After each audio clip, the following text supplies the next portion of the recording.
அத்தியாயம் 21 அவநம்பிக்கையான சூழ்நிலை. அழகிய சூரிய அஸ்தமனத்தின் ஒளியின் கீழ் ஒரு குழுவினர் பென் லியி நதியின் தெற்கு கரையை பின்தொடர்ந்து கிழக்கு நோக்கிச் சென்று கொண்டிருந்தனர். அவர்கள் கவனமாக நடந்து சென்றனர். நடந்து செல்லும்போது தங்கள் தடயங்களை அழைத்துக் கொண்டனர். கேசவன், இது ட்ரோல்களை முட்டாளாக்கும் என்று நினைக்கிறீர்களா? துருவன் ஒரு கிசுகிசுப்பில் கேட்டார். மூச்சிறைத்து வலிக்கும் முதுகை தேய்த்தார். எனக்குத் தெரியாது. கேசவன் பொறுமையின்மையுடனும் அவமதிப்புடனும் பதிலளித்தார். அது நைட் அகிலன் கேள்வி. நிச்சயமாக துருவன் கேட்கத் துணிய மாட்டார். அவருக்கு கேசவனைப் போன்ற தைரியம் இல்லை. மேலும் எந்தவொரு சாதாரண மனிதனைப் போலவே பிரபுக்களை எதிர்கொள்ளும் போது ஒருபோதும் நிமிர்ந்து நிற்க முடியாது. சீக்கிரம், சோம்பேறியாக இருக்காதீர்கள் என்று கேசவன் குழுவை வற்புறுத்தினார். பென் லியி நதியின் மேற்கு முனை மிரர் ஏரியுடன் இணைக்கப்பட்டுள்ளது. அகலமாக இல்லை, ஆனால் வேகமாக பாய்கிறது. இதனால் அதன் பெயர் கிடைத்தது. இருப்பினும் கேசவன் ஒரு நல்ல நீச்சல் வீரர். தனக்கு முன்னால் இருந்த பென் லியி நதியை கடப்பது பெரிய பிரச்சனையாக இருக்கக்கூடாது என்று நினைத்து அதைப் பார்த்தார். எனவே லட்சிய இளம் கூலிப்படையின் கண்களில் இரக்கமற்ற தன்மை ஒரு குறுகிய கால மின்னலைக் கொண்டிருந்தது. சந்திரன் மேலே ஏறும் நேரத்தில் கேசவன் இறுதியாக தனது சிறிய அணியை பிரதான படையுடன் இணைத்தார். அவர் ஒரு அமைதியான நிம்மதி பெருமூச்சு விட்டார். அகிலன் அவனிடம் பொய் சொல்லவில்லை என்று தோன்றியது. அவன் பலியிடப்பட வேண்டிய ஒரு சிப்பாய் அல்ல. இருப்பினும் அகிலன் மீது நன்றியுணர்வை ஏற்படுத்துவதற்குப் பதிலாக கேசவன் கரையில் நின்று ஆர்த்தியுடன் சிரித்து பேசிக் கொண்டிருந்த மாவீரனை இன்னும் அதிக வெறுப்புடன் பார்த்தார்.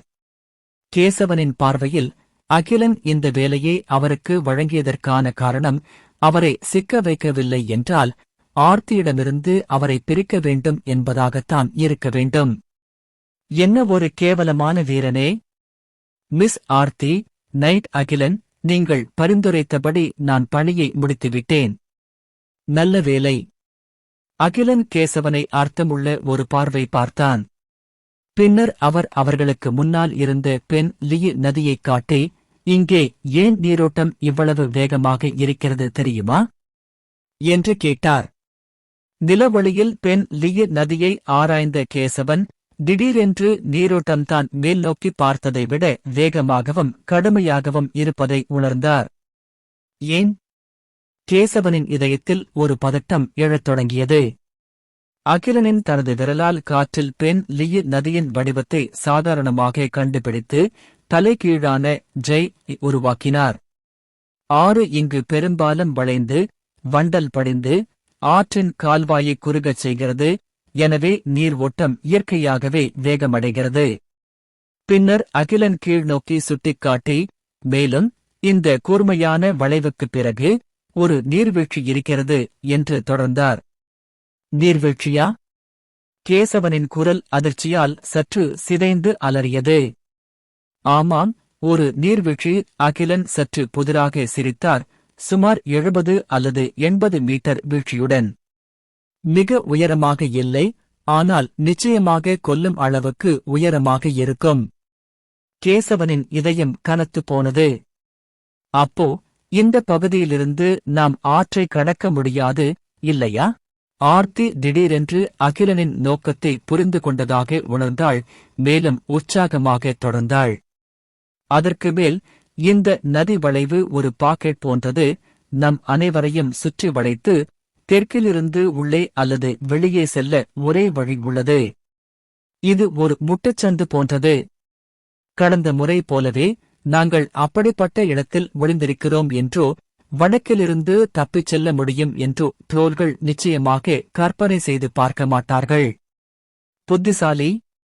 அகிலன் புன்னகையுடன் பாராட்டினார். மிகவும் ஆபத்தான இடம், உண்மையில் பாதுகாப்பான இடம்.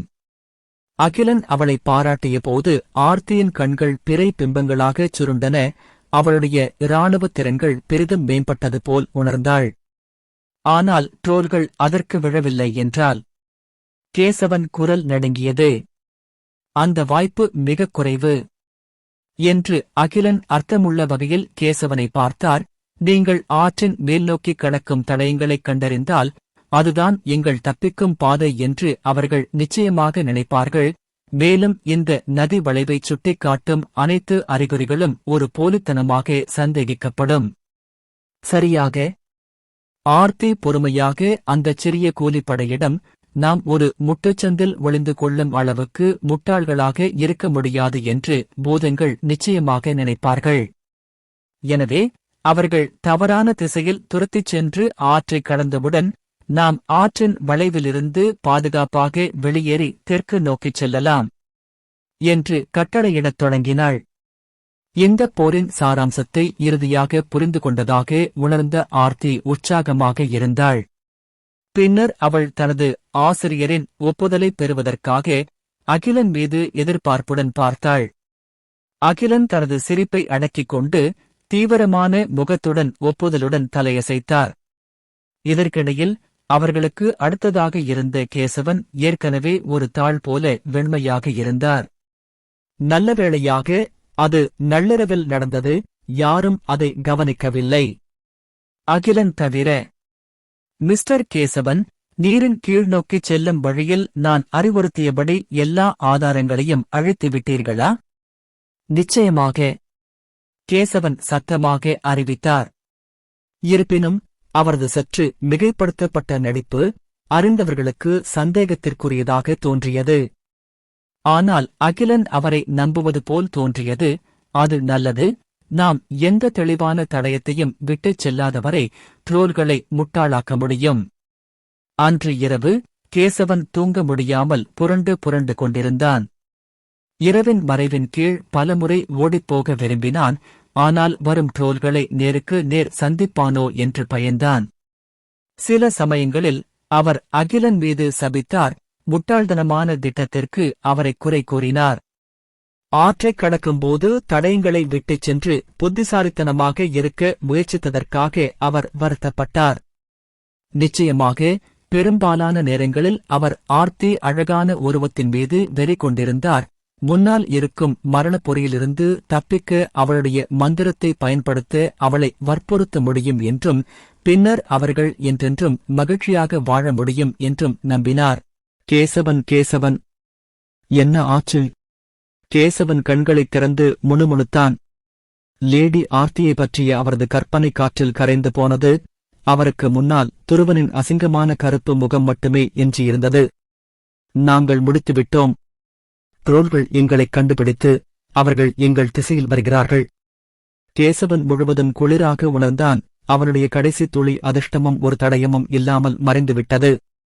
இதற்கிடையில் ஆர்த்தி, பிரதீபன் மற்றும் அகிலன் ஆகியோர் முகாமின் மையத்தில் ஒரு கூடாரத்தில் ஒருவருக்கொருவர் எதிரே அமர்ந்திருந்தனர்.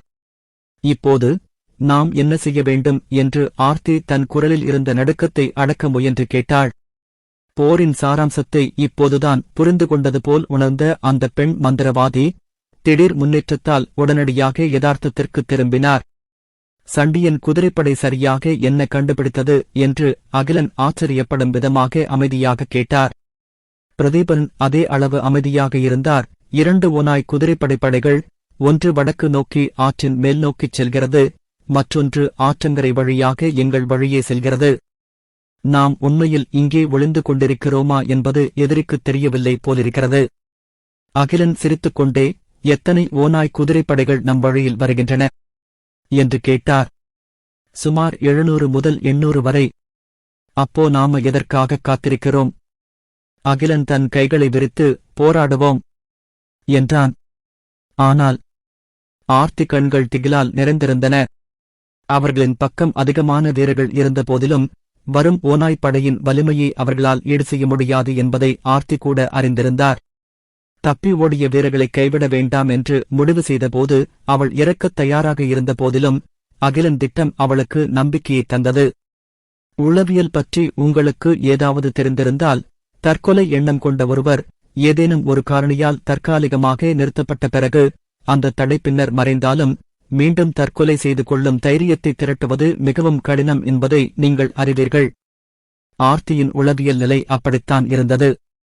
அவள் தயங்கினாள், பயத்தை உணர்ந்தாள். இதற்கு நேர்மாறாக அனுபவம் வாய்ந்த வீரரான நைட் பிரதீபன் இந்த உலகில் எதுவும் அவரை திகைக்க வைக்க முடியாது என்பது போல குளிர்ச்சியாகவும் உணர்ச்சியற்றவராகவும் இருந்தார். பின்னர் திடீரென்று அவர் கேட்டார், நெய் அகிலன், இந்த சூழ்நிலையை ஆரம்பத்திலிருந்தே நீங்கள் முன்னறிவித்தீர்களா? அத்தியாயம் 22 நதிக்கு திரும்பும் ஒருவருடனான போர். அகிலன் அதை மறுக்க நினைத்திருந்தார். ஆனால் ஏதோ காரணத்திற்காக வார்த்தைகள் அவரது உதடுகளை எட்டியபோது அவர் நேர்மையாக இருக்க தேர்ந்தெடுத்தார். என்ன? ஆர்த்தி தன் முன் இருக்கும் இளம் குதிரை வீரனை முதன்முறையாக பார்ப்பது போல் கண்களை விரித்துப் பார்த்தாள். மேலும் திட்டம் ஆற்றை கடப்பது போல் நடித்து, உண்மையில் ஆற்று விரிகுடாவின் மிகவும் ஆபத்தான பகுதியில் ஒளிந்து கொள்ளும் ஏமாற்று வேலை. மிகவும் ஆபத்தான இடம் பாதுகாப்பானது என்று நீங்கள் சொல்லவில்லையா? நான் உங்க எல்லார்கிட்டையும் பொய் சொன்னேன். அகிலன் மந்திரவாதியின் கண்களை பார்த்தான். ஓநாய்ப்படை ஏற்கனவே நம்மால் ஏமாற்றப்பட்டது. எப்படி அவர்கள் மீண்டும் அவ்வளவு எளிதாக மீண்டும் ஏமாற மாட்டார்கள்?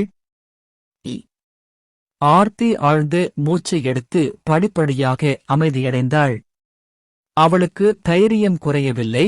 ஆனால் தப்பிக்கும் நம்பிக்கை திடீரென மறைந்து போனதால் அவள் சிறிது நேரம் உடைந்து போனாள். நீ ஏன் இதைச் செய்தாய்? ஆர்த்தியின் வெளிப்பாடு சிக்கலானது.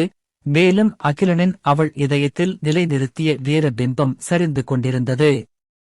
நாங்கள் தப்பிக்க முடியாது. அகிலன் பெருமூச்சு விட்டார். அவரது தொனி குளிர்ச்சியாக மாறியது. நாங்கள் பின்வாங்கும் துருப்புக்களை கைவிட வேண்டாம் என்று முடிவு செய்த தருணத்தில் நீங்கள் அதற்கு தயாராக இருந்திருக்க வேண்டும். இது வாழ்க்கைக்கும் மரணத்துக்கும் இடையிலான போர்க்களம். கருணைக்கு இடமில்லை. அப்பாவித்தனத்திற்கும் இன்னும் குறைவான இடம். என்னுடைய ஒரு ஏமாற்றுத் திட்டம் பின்தொடர்பவர்களை முட்டாளாக்கி நாம் உண்மையிலேயே ஆற்றைக் கடந்து வடக்கு நோக்கி நகர்ந்துவிட்டோம் என்று நினைக்க வைத்தாலும் அது எவ்வளவு காலம் அவர்களை முட்டாளாக்க முடியும்? அவர்கள் ஓநாய்ப்படை. எங்கள் வேகத்தை குறைக்கும் ஒரு பெரிய காலாட்படை எங்களிடம் உள்ளது. அவர்கள் ஆற்றைக் கடந்து ஏதோ தவறு இருப்பதை உணர்ந்தவுடன் 1 அல்லது 2 நாட்களில் அவர்கள் அதைக் கண்டுபிடித்து விடுவார்கள். இந்த போரை தவிர்க்க முடியாது. எனவே நாம் சண்டையை தவிர்க்க முடியாது என்பதால் நாம் செய்யக்கூடிய ஒரே விஷயம் மிகவும் சாதகமான போர்க்களத்தை தேர்ந்தெடுப்பதான். அகிலனின் அவர்களின் கால்களைச் சுட்டிக்காட்டி ஆழ்ந்த குரலில், இந்த இடம் மிகவும் ஆபத்தானது. ஆனால் நமக்கு வெற்றிக்கான சிறந்த வாய்ப்பு உள்ள இடமும் இதுதான் என்றார். ஏன்? இனிமேல் நாளைக்கு காலையில காட்டு அகிலனை நம்ப முடியாது என்று ஆர்த்தி உணர்ந்தாள். அகிலன் பதில் சொல்வதற்கு முன்பே பிரதீபன் ஏனென்றால் இங்கே தப்பிக்க வழி இல்லை என்று சொல்லிவிட்டார். ஆமாம் என்று அகிலன் பிரதீபனை ஆழமாக பார்த்தார். ஒரு மூலையில் விரட்டப்படும் முயல் மட்டுமே திரும்பி கடிக்கும். பின்வாங்கும் துருப்புக்களுக்கும் அப்படித்தான்.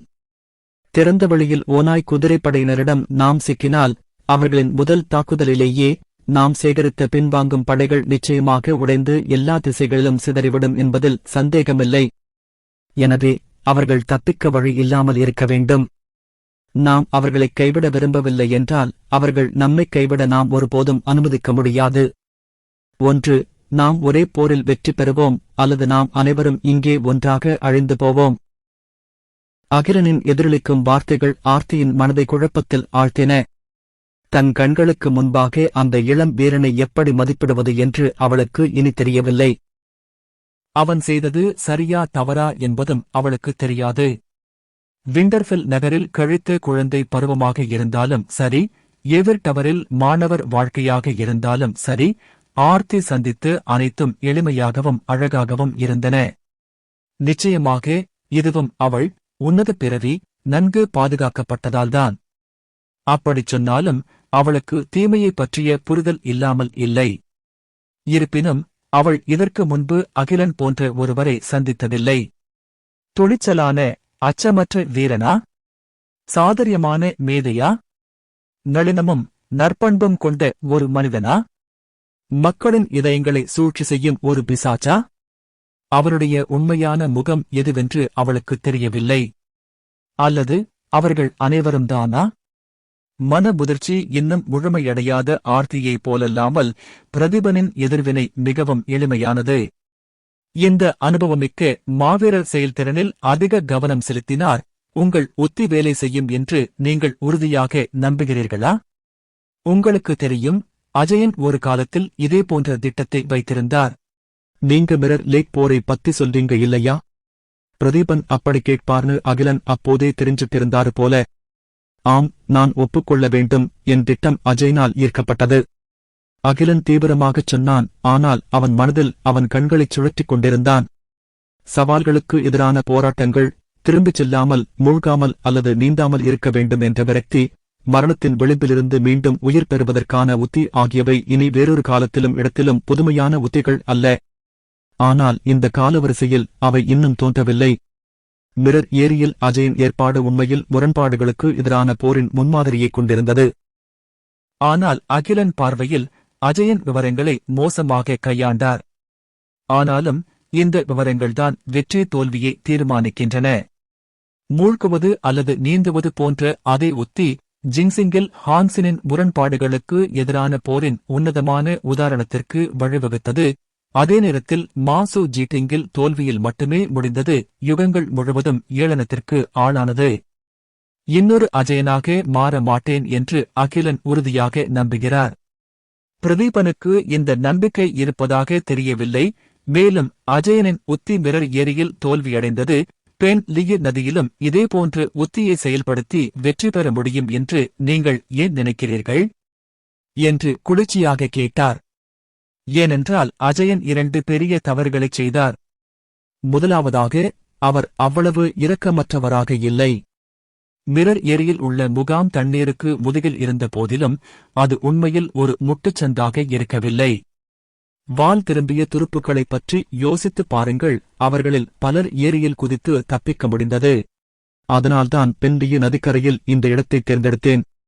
3 பக்கங்களிலும் தண்ணீரால் சூழப்பட்டு வலுவான நீரோட்டங்களுடன் கீழ்நோக்கி ஒரு நீர்வீழ்ச்சி பாறை உள்ளது. இது தப்பிக்க இயலாது. இது ஒரு உண்மையான முட்டுச்சந்து. இங்கே அவர்களால் சாகும் வரை மட்டுமே போராட முடியும். பிரதீபனின் முகம் லேசாக மாறியது.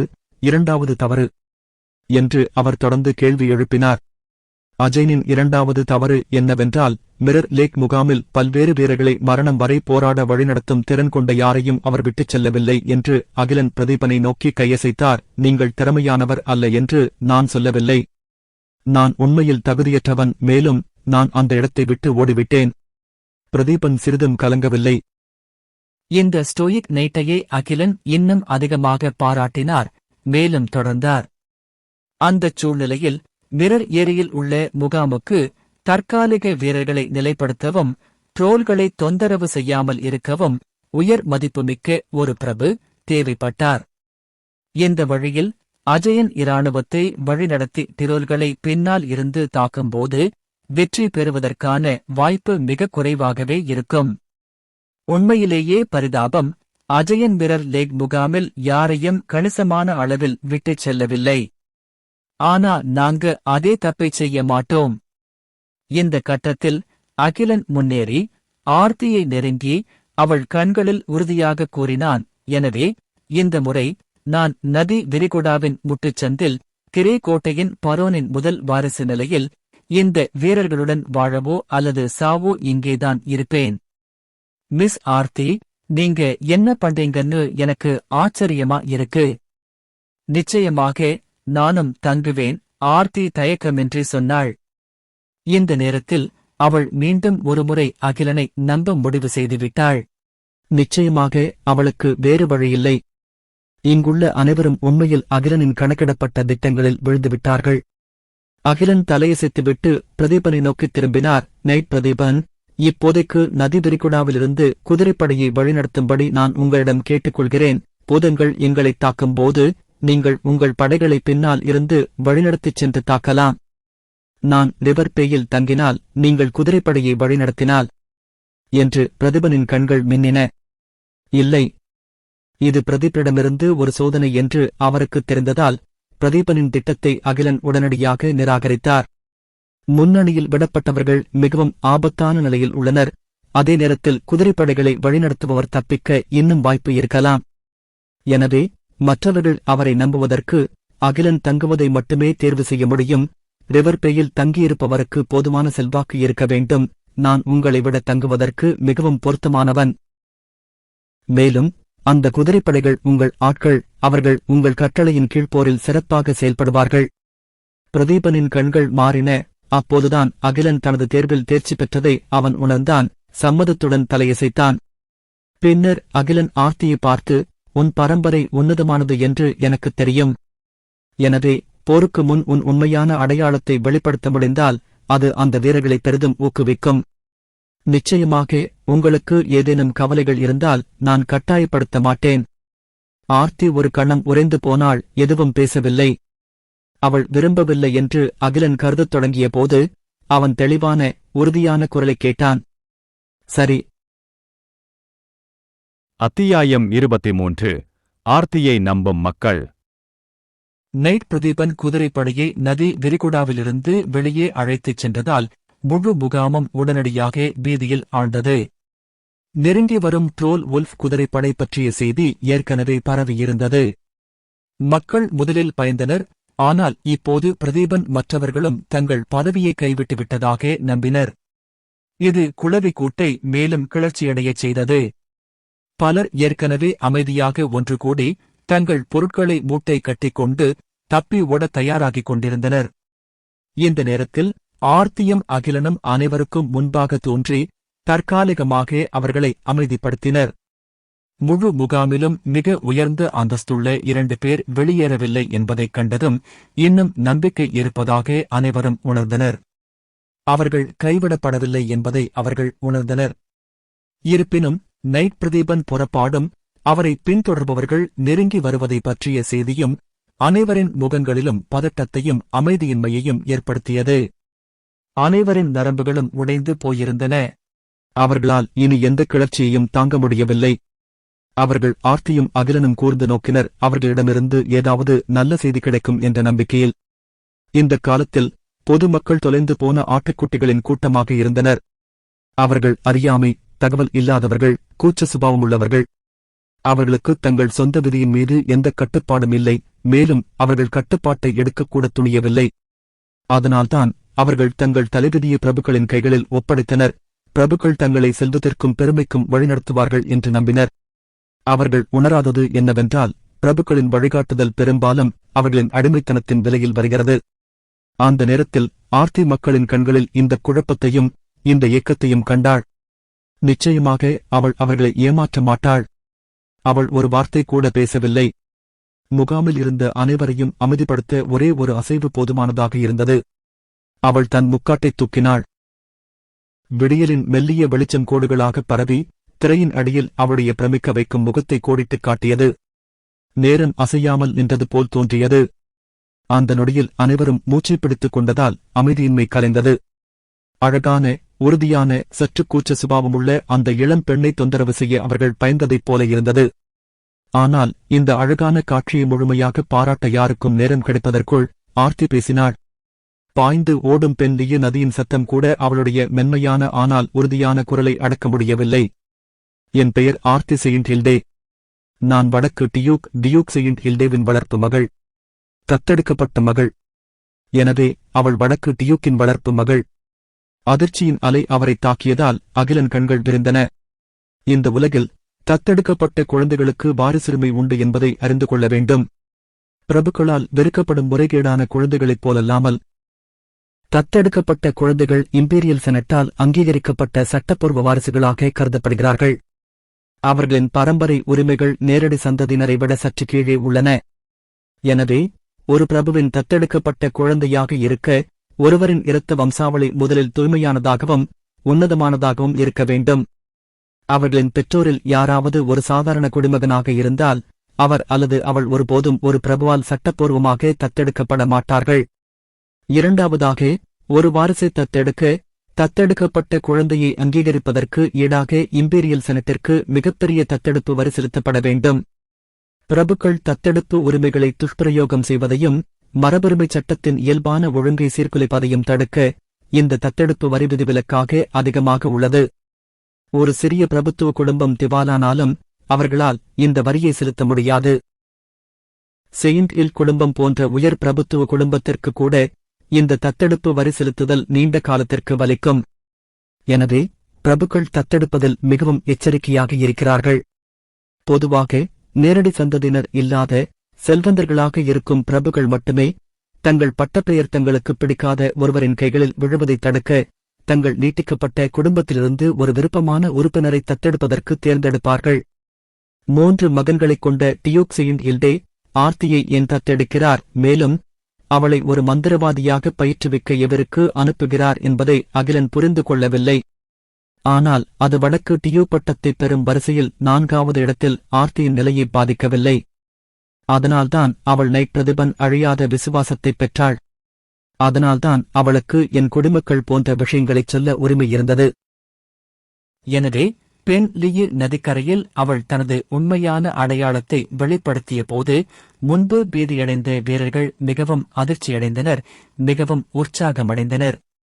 அவர்களில் பெரும்பாலோர் தங்கள் வாழ்பிடிகளை இறுக்கிக் கொண்டனர், எந்த நேரத்திலும் அவளுக்காக இறக்க தயாராக இருந்தனர். அவள் அந்த வரியைச் சொல்வதற்காக அவர்கள் அனைவரும் காத்திருந்தனர். எனக்கு தெரியும், நீங்க எல்லாரும் ரொம்ப பயந்துட்டீங்க, ரொம்ப பீதியில இருக்கீங்க. ஆர்த்தியின் கண்கள் மெதுவாக எல்லோரையும் நோக்கி ஒவ்வொருவரையும் பார்த்து கொண்டது. நானும் அப்படித்தான் உணர்கிறேன். பயமாக இருக்கிறது, பதட்டமாக இருக்கிறது. ஆனால் ஓடுவதற்கு வேறு எங்கும் இல்லை என்றாலும் நான் விரக்தியில் இல்லை. ஏனென்றால் எனக்கு தெரியும், நீங்கள் என்னை கைவிட மாட்டீர்கள். ஆரம்பத்தில் நான் உங்களையெல்லாம் கைவிட்டு போகாதது போல. நிலைமை எவ்வளவு சிக்கலானதாக இருந்தாலும் எனது பணியை நான் எப்போதும் நினைவில் கொள்கிறேன். உங்கள் அனைவருக்கும் எனது கடமையை நான் எப்போதும் நினைவில் கொள்கிறேன். டியூக்ஸியின் இல்டேவின் வளர்ப்பு மகளாக வடக்கு பிரதேச குடிமக்களை என்றென்றும் பாதுகாப்பதாக நான் சத்தியம் செய்துள்ளேன். வடக்கு பிரதேசத்தின் குடிமக்களாக நீங்கள் அனைவரும் உங்கள் ஆயுதங்களை பயன்படுத்தவும், என்னுடன் நிற்கவும், வடக்கை பாதுகாக்கவும், படையெடுக்கும் எதிரியை எதிர்த்துப் போராடவும் தைரியம் பெறுவீர்கள் என்று நம்புகிறேன். கடைசி நிமிடம் வரை நான் உங்களுடன் போராடுவேன் என்று நான் உறுதியளிக்கிறேன். லேடி ஆர்த்திக்காக. அகிலன் அந்த வாய்ப்பை பயன்படுத்திக் கொண்டு கத்தினான். முதலில் அவர் ஒரு நீண்ட உரையை தயாரித்திருந்தார், ஒரு பிரபுவின் மகன் என்ற தனது அடையாளத்தை பயன்படுத்தி ஆதரவை திரட்டும் நோக்கத்துடன். ஆனால் இப்போது அது தேவையற்றதாக தெரிகிறது. அவர் தனது சொந்த அடையாளத்தை வலியுறுத்த வேண்டிய அவசியமில்லை. ஆர்த்தியின் அந்தஸ்து ஏற்கனவே இந்த வீரர்களின் போராட்ட உணர்வை தூண்டிவிட்டது. பேரரசின் வடக்குப் பகுதியில் செயின்ட் இல்டே குடும்பத்தின் ஆட்சி 1000 ஆண்டுகள் நீடித்தது. அவர்களின் கௌரவம் நிகரற்றது. ஆர்த்தியின் உன்னத அந்தஸ்து, அவளுடைய பிரமிக்க வைக்கும் அழகு மற்றும் இந்த பயணம் முழுவதும் அவள் காட்டிய கருணை ஆகியவை அவளை வீரர்களின் இதயங்களில் ஒரு தெய்வமாக்கியது. அந்த அழுக்கு அசிங்கமான பூதங்கள் தங்கள் தெய்வத்தை தீட்டுப்படுத்த அவர்கள் ஒருபோதும் அனுமதிக்க மாட்டார்கள். அது அவர்களின் உயிரை கொடுத்து விலை கொடுக்க வேண்டியிருந்தாலும் கூட. லேடி ஆர்த்திக்காக சாகும் வரை போராடுவோம். சாகும் வரை போராடு. வானத்தில் ஒரு மின்னல் வெட்டியது. அதைத் தொடர்ந்து காதை காதடையச் செய்யும் இடி முழக்கம். உறங்கிக் கொண்டிருந்த பூமியை உதயசூரியன் இன்னும் எழுப்பவில்லை. அப்போது அது இருண்ட கனமான மேகங்களால் மூடப்பட்டிருந்தது. பெண் லியு நதியின் வளைவில் மனித வீரர்கள் தயாராக நின்று கொண்டிருந்தனர். அவர்கள் மூச்சை பிடித்துக் கொண்டு நேராக முன்னால் பார்த்து கொண்டு மழைத்துளிகள் அசையாமல் தங்கள் மீது விழ சிலைகளைப் போல நின்றார்கள். மழை மேலும் வலுக்கத் தொடங்கியது. காற்றும் படிப்படியாக வலுவடைந்தது. அடிவானத்தில் ஒரு சாம்பல் நிறக்கோடு தோன்றி சீற்றத்துடன் வரும் அலையைப் போல வேகமாக பரவி ஆற்றின் வளைவில் மனித நிலையை நோக்கிச் சென்றது. பூத ஓநாய்ப்படை வந்துவிட்டது. கொள்ளுங்கள். லேடி ஆர்த்திக்காக. பயங்கரமான ட்ரோல் ஓநாய் குதிரைப்படையை எதிர்கொண்டு இந்த பல்வேறு மனித வீரர்கள் ஒரு வழக்கமான உயரடுக்கு இராணுவத்திற்கு சமமான இந்த தருணத்தில் தைரியத்துடன் வெடித்தனர். ஏனென்றால் அவர்கள் பின்வாங்க வழி இல்லை என்பதை அவர்கள் அறிந்திருந்தார்கள். திரும்பிச் செல்ல வழியில்லாததால் அவர்கள் சாகும் வரை போராடுவார்கள். மேலும் ஆர்த்தியின் இருப்பு இந்த குழப்பமடைந்த வீரர்களுக்கு முடிவில்லாத சண்டை மனப்பான்மையையும் அசைக்க முடியாத நம்பிக்கையையும் அளித்தது. அவர்கள் இங்கு போரில் இறந்தாலும் அவர்களின் கதைகள் வடக்கு பகுதி முழுவதும் சொல்லப்படும் என்று அவர்கள் நம்பினர். ஆர்த்தி செயின்ட் ஹில்டேவை மரணம் வரை பாதுகாப்பதாக அவர்கள் சபதம் எடுத்திருந்தார்கள் என்பது அனைவருக்கும் தெரிந்திருக்கும். மோசமானது நடந்தாலும் கூட தங்கள் இதயங்களில் தெய்வத்துடன் மகிமையின் இறைவனின் அரவணைப்புக்கு திரும்பும் பெருமை அவர்களுக்கு கிடைக்கும். கொள்ளுங்கள். அகிலன்தான் அணியின் முன்னணியில் இருந்து தலைமை தாங்கினார். இந்த நேரத்தில் அவரால் பின்வாங்க முடியவில்லை. மூச்சு திணற வைக்கும் மரணக்காடு போல நூற்றுக்கணக்கான கூர்மையான ஈட்டிகள் அவனை நெருங்கி வந்தன. எந்த பாசாங்கும் இல்லாமல் ஓநாய்ப்படை தலைவருடன் அகிலன் நேருக்கு நேர் மோதினார். பின்னர் அவர் ஒரு பாறையில் மோதியது போல் உணர்ந்தார். அகிலன் பார்வை கருமையாகிவிட்டது.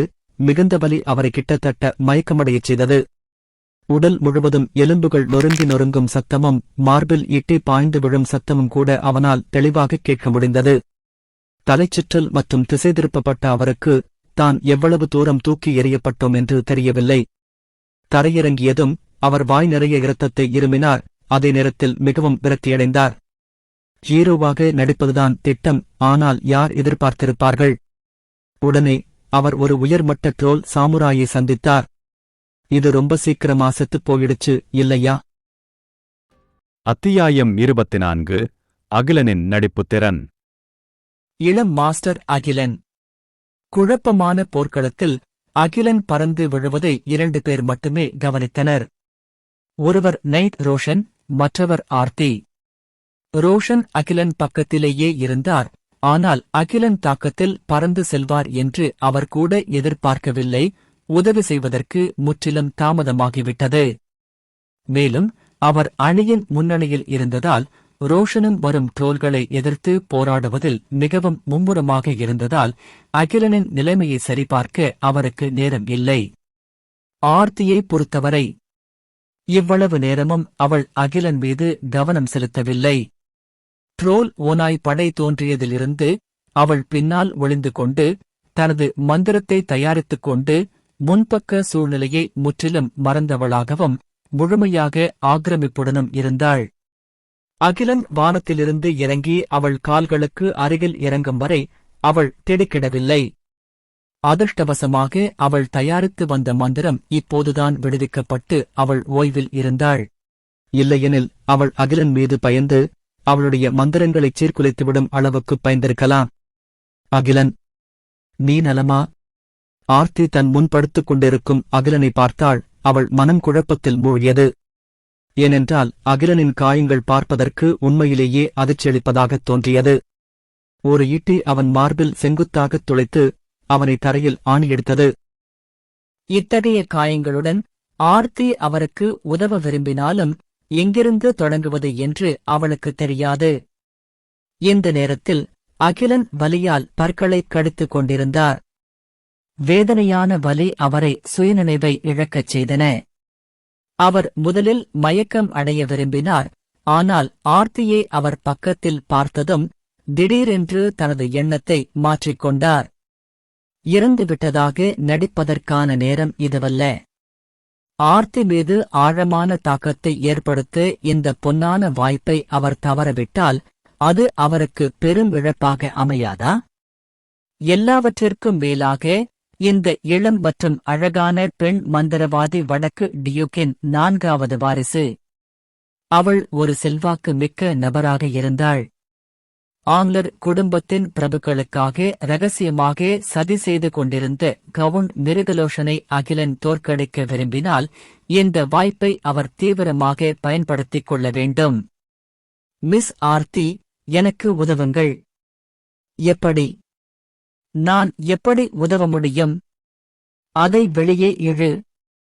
இல்லை, நீ இறந்து விடுவாய். மரணம் வந்தாலும் நான் நின்று கொண்டே இறக்க விரும்புகிறேன். பூச்சியைப் போல தரையில் அறையப்படாமல். இந்த நேரத்தில் அகிலன் நிகழ்த்திய செயல்திறன் ஒரு கடினமான போர்வீரனின் உறுதியான தன்மையை முழுமையாக எடுத்துக் காட்டுகிறது. அதிர்ச்சியால் ஆர்த்தி உண்மையில் வாயடைத்துப் போனாள். சீக்கிரம், அப்போதுதான் ஆர்த்தி தனது நடுங்கும் கைகளால் அகிலனின் மார்பைத் துளைத்த ஈட்டியைப் பற்றிக் கொண்டாள். பின்னர் அவள் தயங்கி அகிலனின் கண்களைப் பார்த்தாள். அங்கே அவள் கோழைத்தனத்தையோ அல்லது மரண பயத்தையோ காணவில்லை, மன உறுதியை மட்டுமே கண்டாள். அத்தகைய பார்வையால் பாதிக்கப்பட்ட ஆர்த்தி ஆழ்ந்த மூச்சை எடுத்து பற்களை கடித்து ஈட்டியை வெளியே இழுத்தாள். வலியிலிருந்து ஏன் தன்னால் விடுபட முடியவில்லை என்று சபித்து அகிலன் வேதனையில் கத்தினான். அகிலன்! ஆர்த்தி கண்ணீர் மல்க கண்களுடன் அழுதாள். மேலும் எந்த நேரத்திலும் சரிந்து விழத் தயாராக இருப்பதாக தோன்றிய அகிலன் மீது கை வைக்க விரைவாக முன்னோக்கி வந்தாள். பழக்கமான தொடுதல், பழக்கமான இனிமையான மனம். ஆனால் அதில் ஈடுபட அகிலன் நேரமில்லை. கடுமையான வலியால் அவனால் அமைதியாக இருக்க முடியவில்லை, தனியாக நிற்கவும் முடியவில்லை. அப்போதுதான் அவருக்கு புரிந்தது, ஹீரோவாக நடிப்பது அவ்வளவு எளிதல்ல என்று. இனிமேலும் ஹீரோ மாதிரி என்னால நடிக்க முடியாது, இறந்துவிட்டதாக நடிப்பது நல்லது. என்னை விட்டுவிடு என்று அகிலன் கூச்சலிட்டார். சீக்கிரம் உங்கள் மந்திரத்தை தயார் செய்யுங்கள். முன் வரிசையில் போராடும் வீரர்களுக்கு என்னை விட உங்கள் உதவி அதிகம் தேவை. சரி. ஆர்த்தி தடுமாறவில்லை. முதலில் அகிலன் தரையில் உட்கார உதவினாள். பின்னர் திரும்பி மந்திரம் சொல்ல ஆரம்பித்தாள். இந்த நேரத்தில் இரு தரப்பினரும் கடுமையாக போராடிக் கொண்டிருந்தனர். ஆனால் பூத ஓநாய் படை மனித கோட்டை உடைக்க முடியவில்லை. அதற்கு பதிலாக அவர்கள் அதில் சிக்கிக் கொண்டனர் மற்றும் அச்சமற்ற வீரர்களால் இறுக்கமாக சூழப்பட்டனர் என்பதை அகிலன் கவனித்தார். அவனால் இறுதியாக நிம்மதி பெருமூச்சு விட முடிந்தது. ஓநாய் படை படையணியின் சிக்கிக் கொண்டு வேகத்தில் தங்கள் நன்மையை இழந்தால் இந்த போரில் மனிதர்களுக்கு ஒரு வாய்ப்பு கிடைக்கும். மேலும் குதிரை குளம்புகளின் மிருதுவான சத்தங்கள் மீண்டும் கேட்டன. திரும்பி வந்த குதிரைப்படையை வழிநடத்திச் சென்றது நைட் பிரதீபன்தான். 100க்கும் மேற்பட்டவர்களைக் கொண்ட இந்த சிறிய குதிரைப்படைப்படை முக்கியமான தருணத்தில் தோன்றியது. ஒரு கூர்மையான அம்பு நேரடியாக பூத அமைப்பின் இதயத்தில் துளைத்தது போல. பூதங்களை இங்கே கொல்லுங்கள்! யார் கர்ஜித்தார்கள் என்று யாருக்கும் தெரியாது. ஆனால் மனிதர்கள் பக்கம் திடீரென்று ஒரு வியக்கத்தக்க வேகத்துடன் வெடித்தது. அதே நேரத்தில் ட்ரோல்கள் முன்னும் பின்னும் தாக்குதலின் கீழ் குழப்பத்தில் விழுந்தனர். தனக்கு பின்னால் ஒரு கடுமையான குளிர் வெடிப்பை மட்டுமே அகிலன் உணர்ந்தார். பின்னர் வானத்திலிருந்து இறங்கிய எண்ணற்ற மழைநீர் உடனடியாக பனிக்கட்டிகளாக உறைந்து பூதப்படை அமைப்பின் மையத்தை நோக்கி மோதியதைக் கண்டார். ஆர்த்தி தனது சக்தியைக் காட்டத் தொடங்கினாள். அந்த மந்திரவாதியை கொல்லுங்கள்! துரோல்களும் ஆர்த்தியின் இருப்பை உணர்ந்தனர். மேலும் இந்த நீண்டகால சக்தி வாய்ந்த வீரனை ஒழிக்க விரும்பினர்.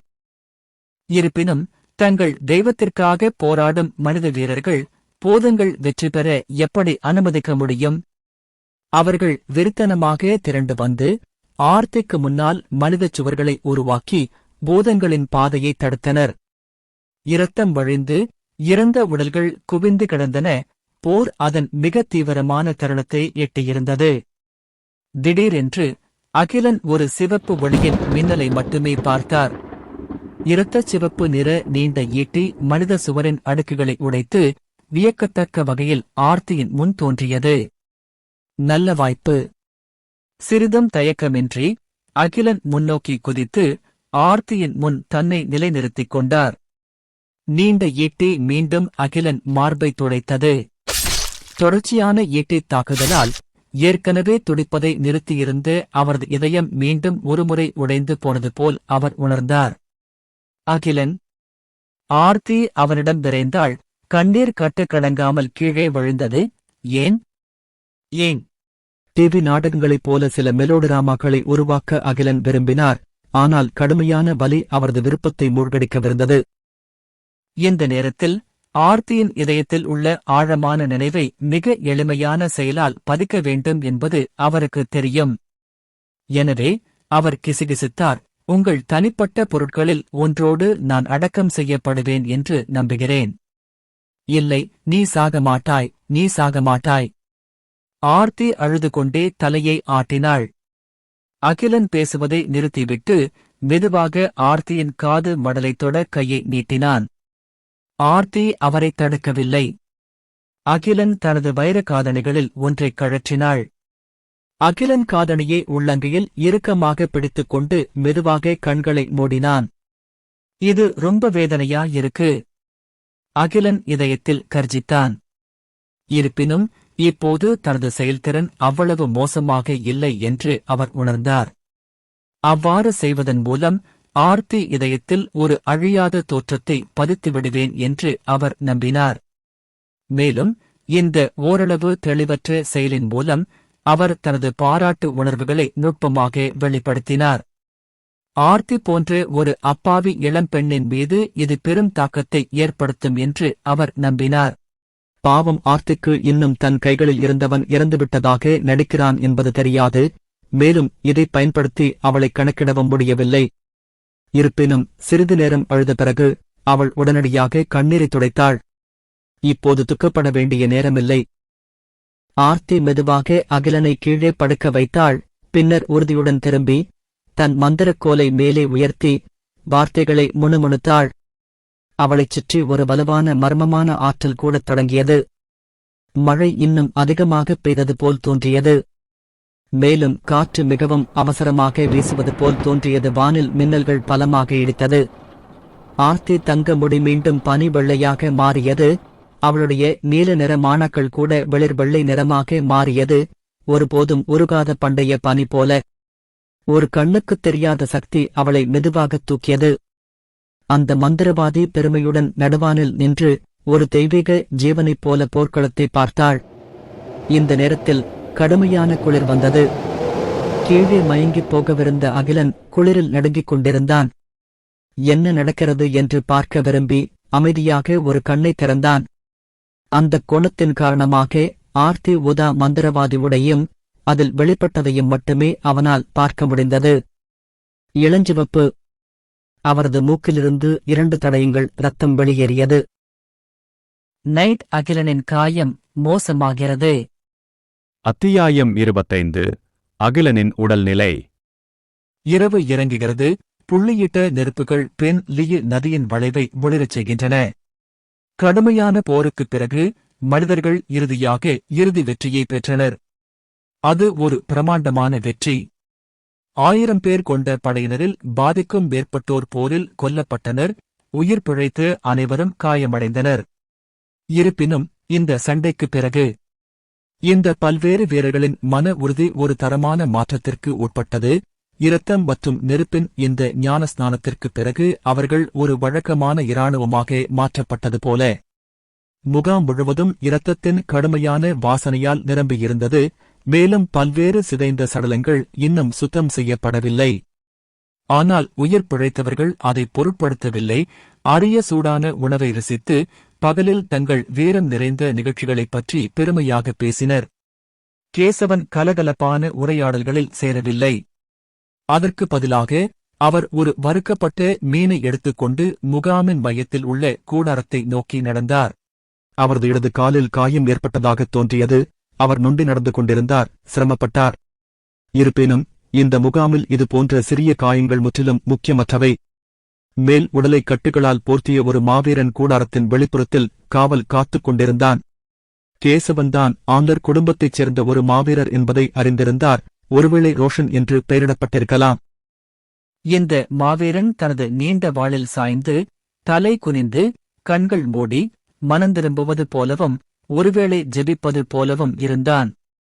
சிலை போல தெரிந்த அந்த மாவீரரிடமிருந்து எந்த எதிர்வினையும் இல்லாமல் கேசவன் அவரை கடந்து சென்றார். மிஸ் ஆர்த்தி, நீங்கள் ஏதாவது சாப்பிட விரும்புகிறீர்களா? தேவை இல்லை. ஆர்த்தி திரும்பவில்லை, மெதுவாக மறுத்தாள். கேசவன் அமைதியாக தலையை உயர்த்தினான். ஆர்த்தியின் அழகிய முதுகு மற்றும் நீண்ட வெள்ளை முடியை மட்டுமே பார்த்தான். நீ உன் உடல்நிலையை கவனித்துக் கொள்ள வேண்டும், ஏதாவது சாப்பிட வேண்டும். கேசவன் அவளை தொடர்ந்து வற்புறுத்தினாள். ஆனால் ஆர்த்தி பதிலளிக்காமல் இருந்தாள். அவள் முன் தூங்கிவிட்டதைப் போல தோன்றிய மனிதனை வெறுமையாக பார்த்தாள். அந்த மனிதர் இயல்பாகவே அகிலன்தான். இருப்பினும் இந்த நேரத்தில் அனுதாபத்திற்காக அகிலன் இறந்துவிட்டதாக நடிக்கவில்லை. அவர் உண்மையிலேயே ஆழ்ந்த உறக்கத்தில் ஆழ்ந்திருந்தார். எல்லாவற்றிற்கும் மேலாக அவரது காயங்கள் மிகவும் கடுமையானவை, மேலும் அவர் நிறைய இரத்தத்தை இழந்திருந்தார். நிச்சயமாக குழந்தைகளுக்கு பொருந்தாத கடைசி காட்சியால் அவர் அதிர்ச்சியடைந்திருக்கலாம்.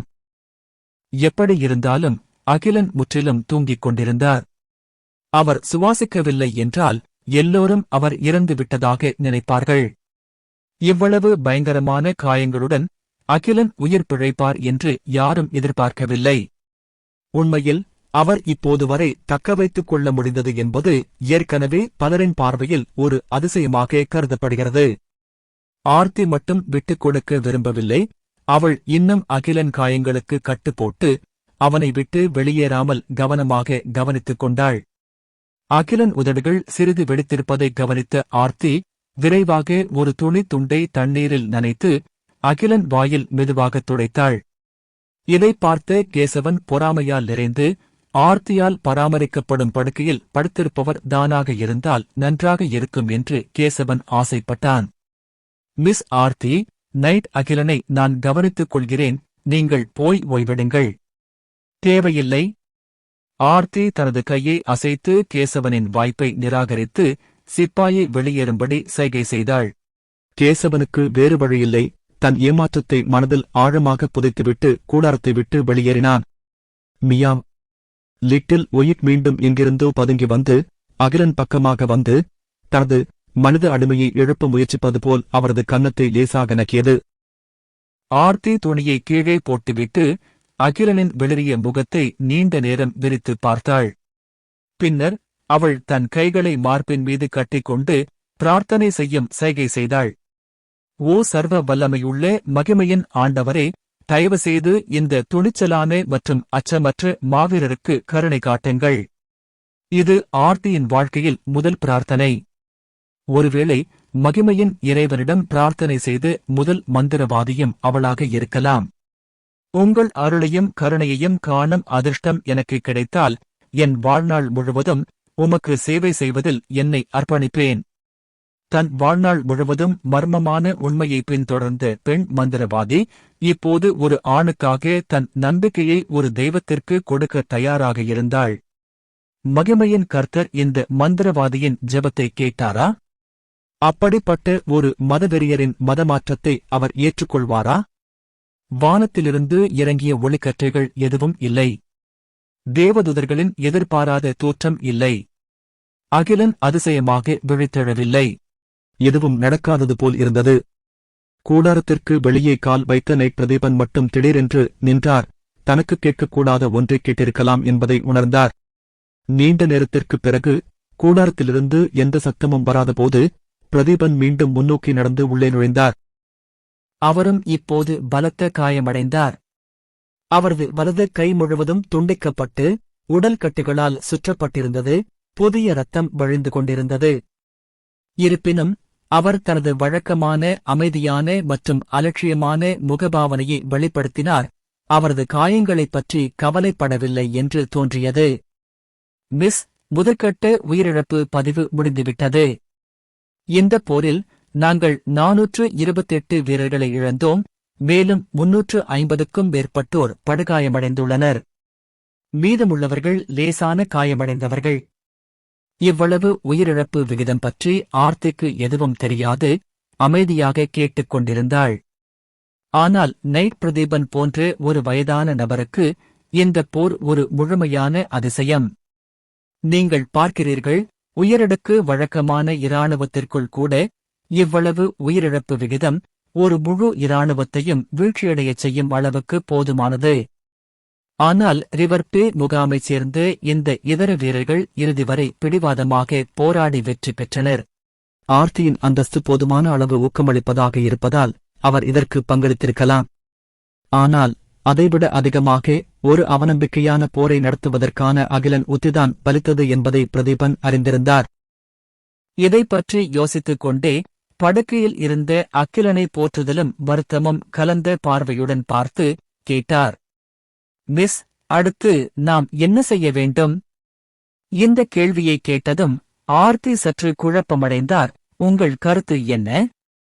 ஆரம்பத்தில் 2 ஓநாய் படை பிரிவுகள் பென் லீ நதி வரை எங்களை பின்தொடர்ந்து கொண்டிருந்தன. அவர்களில் ஒரு படையை நாங்கள் தோற்கடித்திருந்தாலும் நாங்கள் இன்னும் முழுமையாக ஆபத்திலிருந்து மீளவில்லை. எங்கள் ஏமாற்றும் சூழ்ச்சிகள் இருந்த போதிலும் மற்றொரு ஓநாய்ப்படை பிரிவு ஆற்றை வடக்கு நோக்கி கடந்து சென்றுவிட்டது. ஆனால் விரைவில் நிலைமையை உணர்ந்து திரும்பிவிடும்.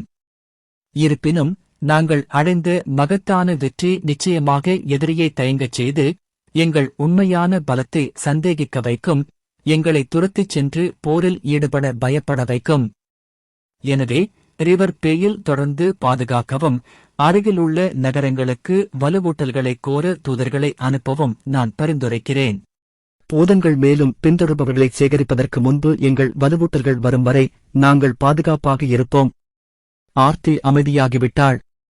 நைட் பிரதிபனின் வார்த்தைகளில் இருந்த நிச்சயமற்ற தன்மையை அவள் கேட்டாள். ஆனால் அதைவிட சிறந்த யோசனை அவளுக்குத் தோன்றவில்லை. அந்த நேரத்தில் அவள் இயல்பாகவே கண்களை திருப்பினாள். அவன் நன்றாக தூங்கிக் கொண்டிருந்த அகிலன் மீது.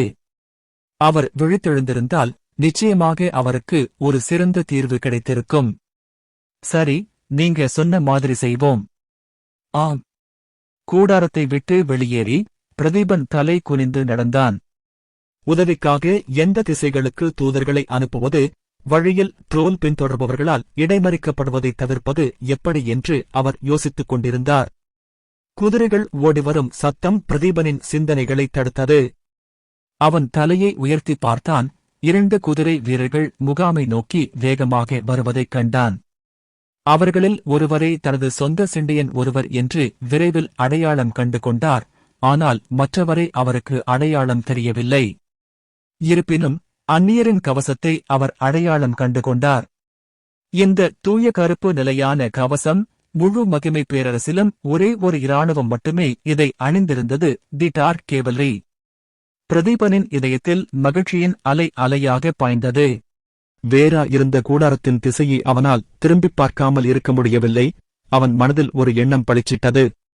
மகிமையின் இறைவன் உண்மையிலேயே ஆர்த்தியின் பிரார்த்தனைகளுக்கு பதிலளித்தாரா?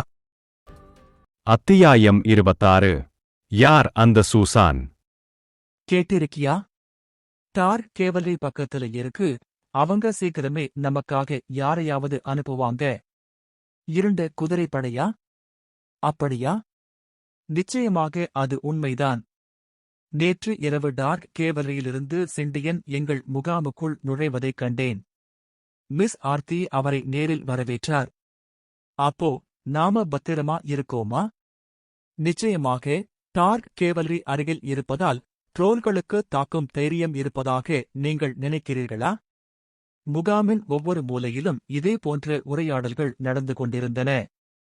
பதட்டமான சூழல் முற்றிலுமாக மறைந்து உற்சாக உணர்வு, சவால்களை எதிர்த்து போராடும் உணர்வு ஆகியவற்றால் மாற்றப்பட்டது.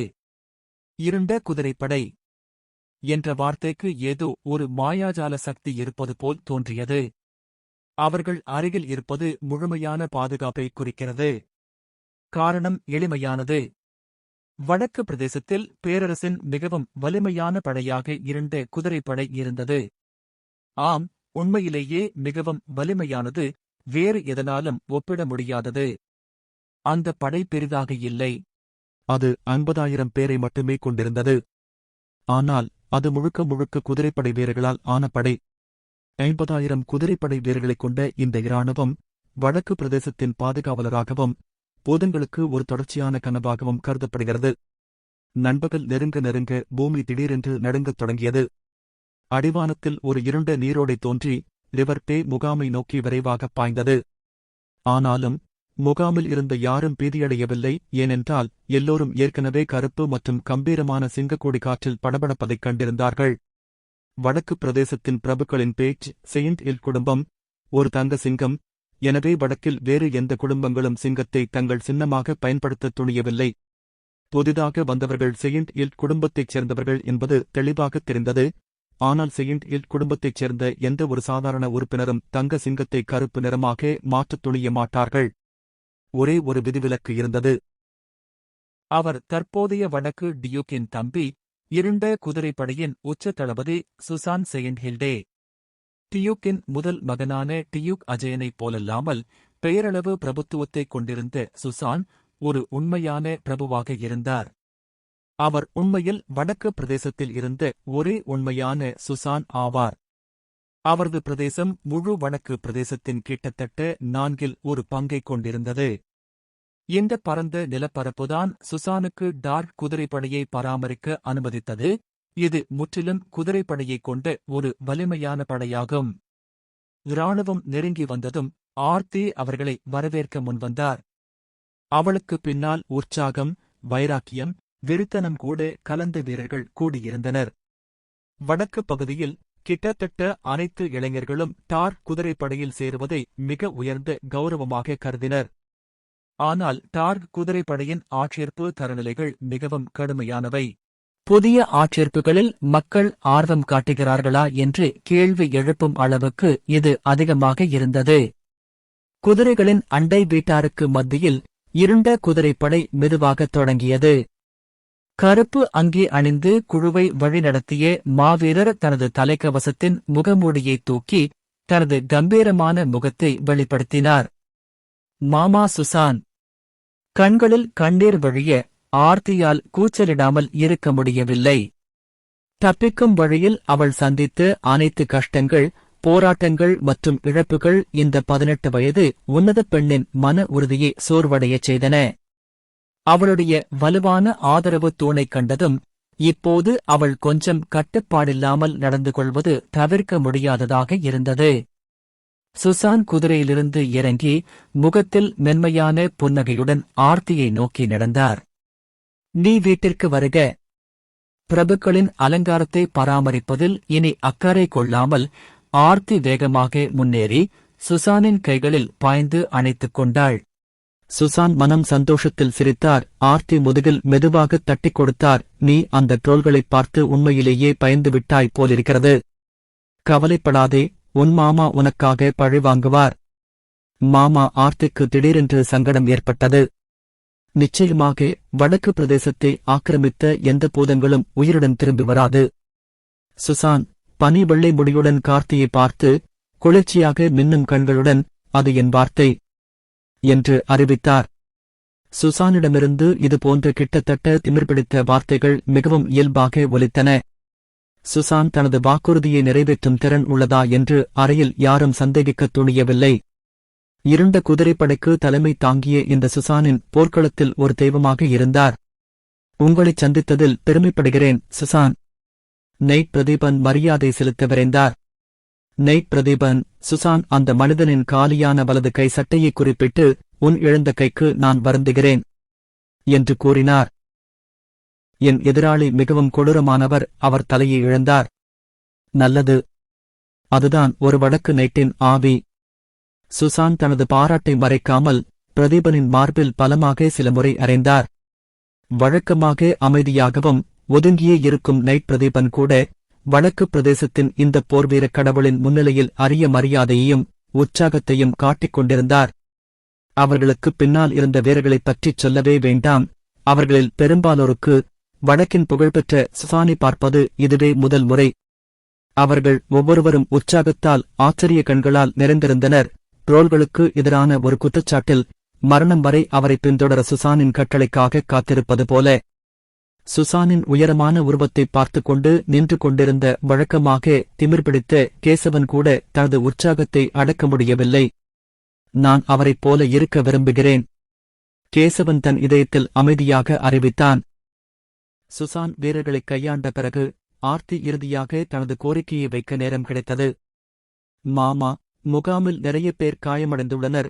தயவு செய்து மருத்துவர்களையும் துறவிகளையும் உடனடியாக பராமரிக்க ஏற்பாடு செய்யுங்கள். கூடுதலாக ஒரு மாவீரர் பலத்த காயமடைந்து மரணத்தின் விளிம்பில் இருக்கிறார். கவலைப்படாதே, செய்தி கிடைத்த பிறகு நான் வேண்டுமென்றே இராணுவ மருத்துவர்களையும் சக்தி வாய்ந்த துறவிகளையும் அழைத்து வந்தேன். சுசான் பின்னால் வெள்ளை முடிகொண்ட ஒரு வயதான துறவியை சுட்டிக்காட்டி ஆர்த்திக்கு அறிமுகப்படுத்தினார். நான் அமிக்கூட இங்கே இழுத்துச் சென்றேன். உங்களுக்கு சேவை செய்வது எனக்கு கிடைத்த மரியாதை என்று துறவி அமிக் ஆர்த்தியை வணங்கினார். உங்கள் உதவிக்கு நன்றி. ஆர்த்தி நிம்மதிப் பெருமூச்சு விட்டாள். அவளுக்கு பேராயரை தெரியாது. அமித், ஆனால் ஒரு பேராயர் ஒரு சாதாரண துறவி மட்டுமல்ல என்பது அவளுக்குத் தெரியும். முழு வடக்கு பிரதேசத்திலும் துறவி மண்டபங்கள் 3 பேராயர்களை மட்டுமே நியமித்திருந்தது. ஒரு துறவியின் தொழில் ஒரு சண்டை போடுவது அல்ல, அது போரில் சக்தி வாய்ந்ததாக இல்லை. இறைவனுக்கு சேவை செய்வது, கடவுளுடைய மகிமையை பிரசங்கிப்பது, ஆசிர்வாதம் கொடுப்பது, நோய்கள் மற்றும் காயங்களை குணப்படுத்துவது ஆகியவை அவர்களின் முக்கிய வேலையாக இருந்தன. இது அடிப்படையில் ஒரு துணைத் தொழிலாக இருந்தது. எனவே போர்வீரர்கள், மாவீரர்கள் மற்றும் மந்திரவாதிகளைப் போலல்லாமல் வலிமை அவர்களின் பதவிகளை தீர்மானிக்கும் போர்த் தொழில்கள். பொதுவாக ஒரு துறவி கோவிலுக்கு உயர்ந்த பதவியை வகித்தால் அவர்களின் குணப்படுத்தும் திறன் வலுவாக இருக்கும். ஆர்த்தியின் பார்வையில் இந்த அமித் அவளுடைய முந்தைய பிரார்த்தனைகளுக்கு இறைவனிடமிருந்து வந்த பதிலாக இருக்கலாம். எனவே இனியும் தயங்காமல் அவள் விரைவாக அமித் மற்றவர்களையும் அகிலன் இருந்த கூடாரத்திற்கு அழைத்துச் சென்றாள். சுசானன் அவர்களைப் பின்தொடர்ந்தார். தனது மருமகளை மிகவும் கவலையடையச் செய்த குதிரை வீரரின் அடையாளத்தைப் பற்றி அவர் மிகவும் ஆர்வமாக இருந்தார். கூடாரத்தின் வெளிப்புறத்தை அடைந்ததும் ஆர்த்தியும் அமித் நேராக உள்ளே சென்றனர். ஆனால் சுசான் நிறுத்திவிட்டார். உன் பேர் என்ன?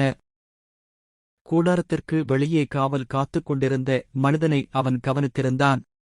எல்லோரும் அவரை வரவேற்க கூட்டமாக இருந்தபோது இந்த மனிதர் ஒரு அங்குலம் கூட நகராமல் இங்கேயே இருந்தார். மதிப்புக்குரிய சுசான், என் பெயர் ரோஷன், ஆன்லர் குடும்பத்தைச் சேர்ந்த ஒரு மாவீரன். மேலும் உள்ளே இருப்பவர் ஒரு பரோனின் மகன் நைட் அகிலன் ஆன்லர். சூசன் தலையசைத்து ரோஷனின் தோளில் மெதுவாகத் தட்டி ஆறுதல் கூறி பின்னர் கூடாரத்திற்குள் நடந்தார். சரி, நைட் அகிலன் காயம் எப்படி இருக்கு? நல்லா இல்ல என்று ஆர்க்பிஷப் முகம் சுளித்தார். வெளிப்படையாகச் சொன்னால் அவர் இன்னும் இவ்வளவு காயங்களுடன் உயிருடன் இருப்பது ஒரு அதிசயம். தயவு செய்து உங்களால் முடிந்த அனைத்தையும் செய்யுங்கள் என்று பக்கத்தில் இருந்த ஆர்த்தி கெஞ்சினாள். அமித் ஆர்த்தியை பார்த்தான். பின்னர் சூசன் உடைய பார்வையை பரிமாறிக்கொண்டான். பின்னர் ஒரு மென்மையான சிறிய பாட்டிலை எடுத்தான். சரி, நான் புனித நீரை மட்டுமே கடைசியாக முயற்சிக்க முடியும் என்று நினைக்கிறேன்.